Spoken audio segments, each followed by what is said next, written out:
we have this from a family saying that soldiers from armed forces of the Ukraine.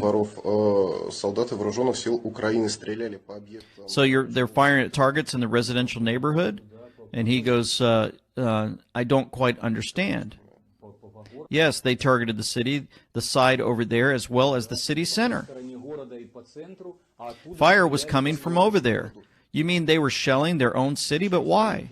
They were firing at their own people, says the father. You know what they did initially when they didn't have much weaponry here in our district?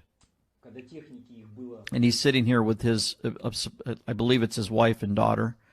The daughter looks really sad in case those are just listening in. They covered our district with artillery fire, claiming that the Russians were doing this. But we saw where the shells were coming from. We saw this and knew what was going on. We saw this with our own eyes. We did not sleep day or night.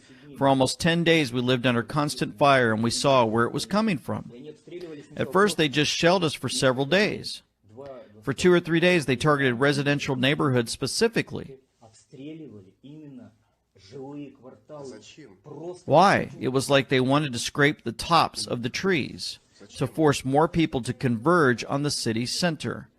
And now the wife says, or maybe to show the whole world images of Russia and the DPR killing civilians. So she's saying that they're going to shoot their own people and then they're going to blame it on the Russians to put out to the world. Yeah. They advanced from this side to create the impression that this was done by Russian troops. And the look on that daughter's face is something I remember. I remember seeing those type of eyes, folks, when I was involved in the 2004-2005, I believe, year when 250,000 people plus were killed in the tsunami. And I was flown down to Thailand overnight. And when I got into, I believe it was Indonesia, we flew into the airport. I remember seeing the children as they were debarking the planes after the massive amount of death and horror that they'd seen. They had no emotion on their face.